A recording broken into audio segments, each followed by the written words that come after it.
Alfred, everybody, welcome back to the link as we wind down our program for today. We're going to jump right into the Zoom room. I get a progress report from the superintendent of the Guam Department of Education. Good morning, John. Hi, good morning, everybody, and thanks for accommodating me today. I know I usually come on Wednesdays. Yeah. But boy, things are we're just so busy with a lot of things on the plate. I was really actually relieved. As you know, I serve on the board of the Council of Chief State School Officers organization, and we had a meeting yesterday where I was able to catch up with several of the other state superintendents who serve on the board, and we were talking a little bit about what's happening in other states and the things that we see here in Guam. The challenges that we face here in Guam, it's all over. I mean, everyone was talking about the challenges with teaching shortages, staff shortages, supply chain in terms of getting the federal funds out and spent, and supplies and equipment delivered in a timely fashion. All the requirements to account for the federal funds that are coming in, and the short time and the relatively short amount of time to deploy the funds that we know are that are there, given all the steps and all the things that we need to do with it. So you go in there and you listen to what's happening, and you're just relieved to know that you're not the only one kind of faced with these challenges. And in some ways, we're lucky that we don't have some of the other issues that they deal with on stateside, in terms of the continued debate over some of the politicized parts of this COVID-19 pandemic. So I just said we're going to keep working to do what we need to do here on Guam. But having said that, in some cases we're dealing with the same issues, but some states are it's even worse in terms of the ability to keep schools operating and open and functioning for our kids. I think one of the quotes I remember was, we're keeping our schools open with glue and with crazy glue and bubble gum, through this difficult time of dealing with Omicron and so forth. I am glad to know I heard public health say it for the first time, I believe yesterday or the day before. But as you know, I'm my own nerd. I keep my own numbers, and we've been seeing since January 30th. Looking at the numbers, the cases have been coming down since January 30th. When you're looking at that wave, and you're trying to find that peak, and then you're trying to find the downhill, part of that wave. I've been looking at this since January 30th and holding my breath. It was good to hear public health acknowledge that the cases are coming down consistently over day to day, because that's what I'm seeing as well. And then we're seeing that at the school sites. We've been talking about the staff shortages and the need to send central office staff out to support the schools. And so even while we're still continuing that, we are seeing a lower number of requests for staffing support coming in. I think again it was the last week of January where we were seeing that peak in terms of staff being out and having to send support to the schools to keep schools open. I do have to say, looking, even though I know it was just a couple months ago, I do want to give credit to the Guam Education Board for making the determination at that point to go ahead and open schools for 5 days of instruction. We took that directive to heart. We've done our best to continue to maintain the safety protocols. We've adhered to public health guidance and have been working with public health throughout that time. But it is really important to keep, to give our kids the opportunity to come to school on a daily basis. My kids are in public school. They've been to school on a daily basis. And, the back and forth that we've experienced over the last 2 years really was detrimental to their well-being, to their academic progress. And understandably so, because the first waves, were much more severe in terms of the health consequences. So we totally understand that. But we hope that, as some have predicted, that as we see these waves come in, even though the virus is still here, that it will have, hopefully the impacts on people's health and our ability to protect ourselves will put us in a better position to continue to operate our schools, get back to some level of normalcy, and to move forward. I mean, we did stay open. We stayed open, for our kids through the most difficult part of the wave. I know that the Catholic schools did not have the same level of staffing support to be able to push to schools, so we understood their decision to go to a remote learning for a couple of weeks. But at the same time, after the end of the couple of weeks, we were still in the similar situation in terms of the virus still in the community.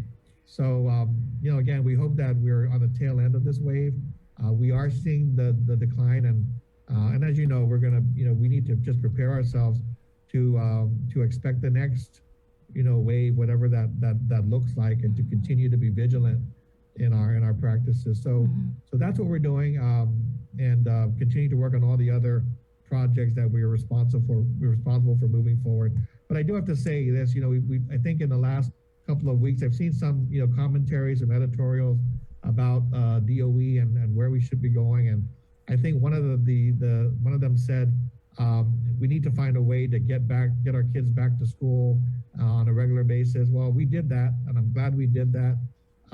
It's hard to avoid the chaos of this, of this most recent variant. I mean, nobody, I think, could foresee the dramatic level of cases that occurred because of the contagious nature of this variant. But nevertheless, our plan to keep schools open, to push central office support out, we did our best to operate within that. I think there's been a discussion about learning loss. And again, I think I've said over and over, the only way to avoid learning loss at this point is to stop the bleeding, right? Keep schools functioning for in-person instruction. And once we stabilize, we can then do the assessment of our kids. We can then plan for interventions and determine what works best for their recovery.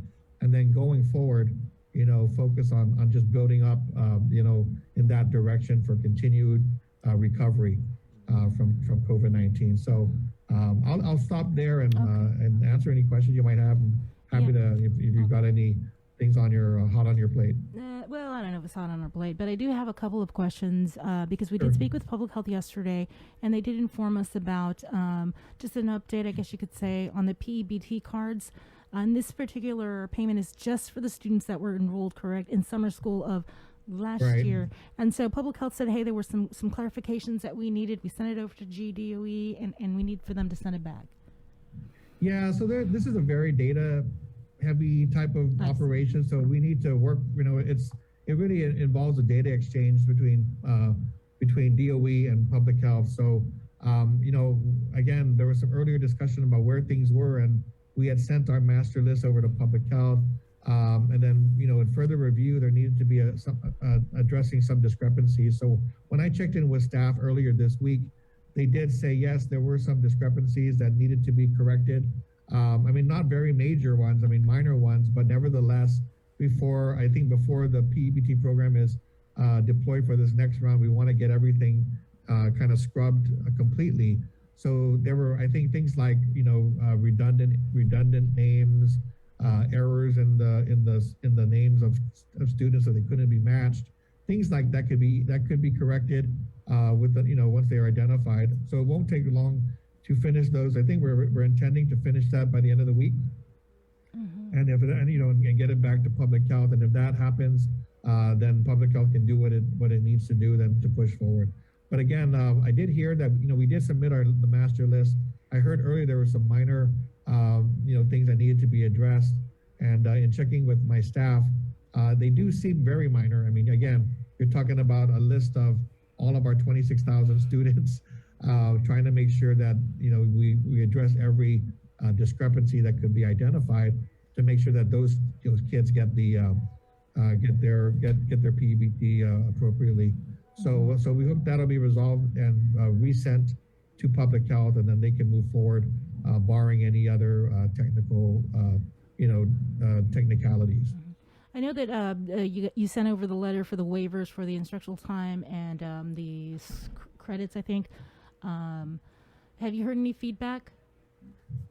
Not yet. I did speak to, I know Senator Shelton, who was who was the vice committee chair on education, did call to let us know that they'll look at potentially setting up an informational meeting so that they can clarify the request. Again, there's been some discussion about the request, and I think it'll need some clarification at the end of the day in terms of what's in the law and how we address this mandate, especially going through this particular situation. So the first part of the request has to do with service learning. I think that's I think that's a no-brainer. We can, to require our kids to do service learning when we can't assure them the opportunity to do service learning during because of the shutdowns that occurred during their high school career. I think it's fair to, and I don't anticipate any controversy. I think the issue about 180 days goes back to the issue of the interruption of the school year and the instructional time that was lost, and how do we make that up. So I think the 180-day mandate itself was interesting because during the pandemic, the teachers worked every day. It was the students that we had to, especially during the cohorts, as you can tell, the teachers came to work every day and they provided 180 days of instruction. The students came to school, and during the cohort period of time, they didn't come to school every day, so they received for that period of time half the days of instruction.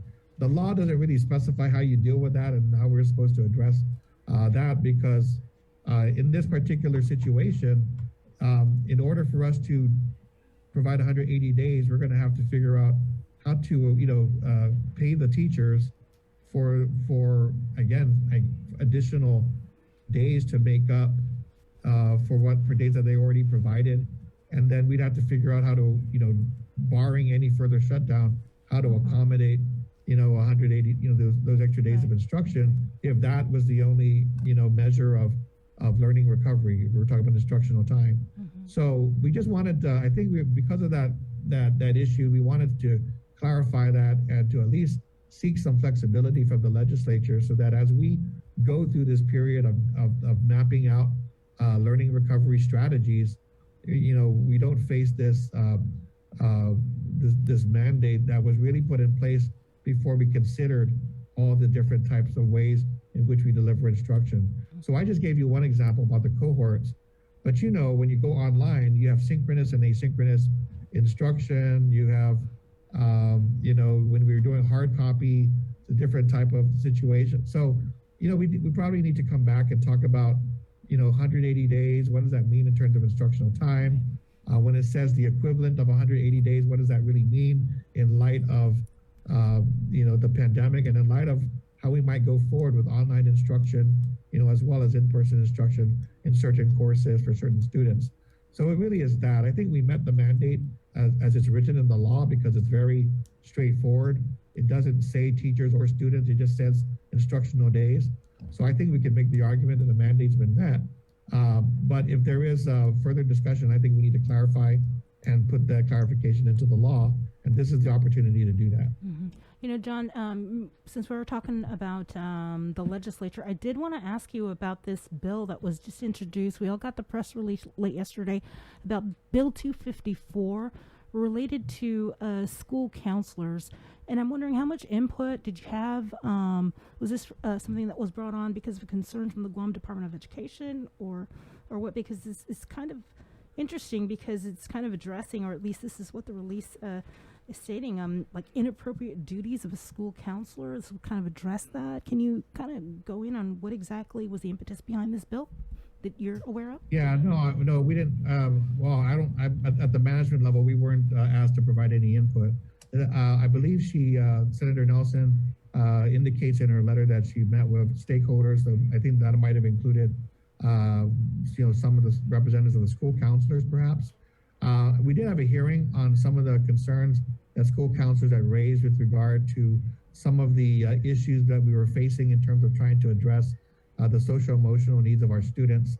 And I think during that hearing, we talked a little bit about the role of district school psychologists in that effort, the role that school counselors were playing, and also the issues with regarding the referrals for services to the our mental health agency. So there were some changes in the law that we did want to see, but this what is being proposed is something that we're going to need to review and provide comment on at the right time.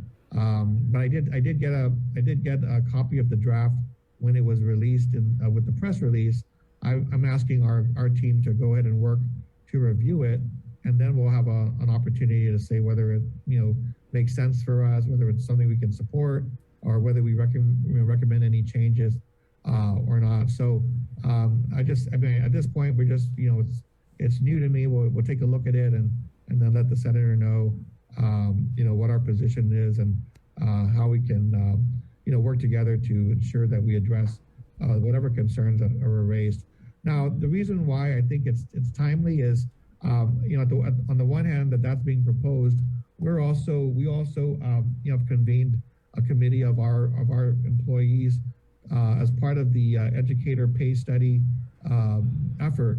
And what we did was we assembled it sounds like a huge committee because we have representatives from administrators, representatives of our librarians, our classroom teachers at every level, and also our counselors.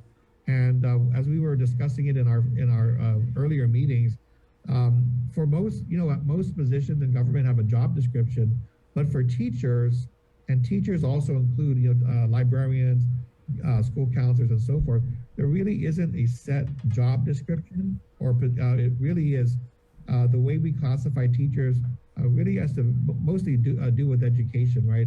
Educational attainment, what degrees and experience.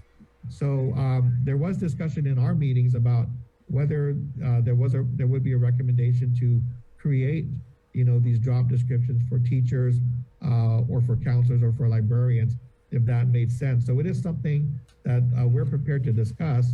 The fact that Senator Nelson has introduced legislation, I think it's very timely. Because we're not saying it doesn't make sense. We just, it might make sense, but I think it'll take some review of what she's proposing before we can, give any comment on the bill, on the bill specifically. But it definitely is something that we're discussing in our meetings about how we currently see our job descriptions for our teaching, for our educators. Yeah, so we'll look at it and get back to her. And I just asked.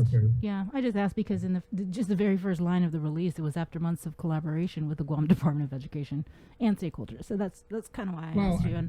No, I think definitely she's been. I think there are school counselors who she might be working with. But as far as this, at this level, we did have a hearing on it. So we did put input into the particular issues at that time. But with regard to the bill specifically, it sounds like what she's trying to do is create a job description for school counselors. And as I said, that doesn't exist right now. I'm not saying it's a good or bad idea because we were just talking about it internally with our committee. So it might be a timely opportunity to review what she's putting forth and give her our feedback and decide if if she still wants to move forward. And of course, we're willing to work with her to make sure that it makes sense for us. All right. Well, we thank you so much, John. We've reached the top of the hour for us. Thank you again. I know you've got a busy day, as we all do. So I guess we'll see you next week, Wednesday. Well, not me, but all right. Well, thank you. We'll see you next week. All right. Take care. Have a good day, John. Thanks. Hey, Jason. Bye-bye. All right. Big stuff, and it's a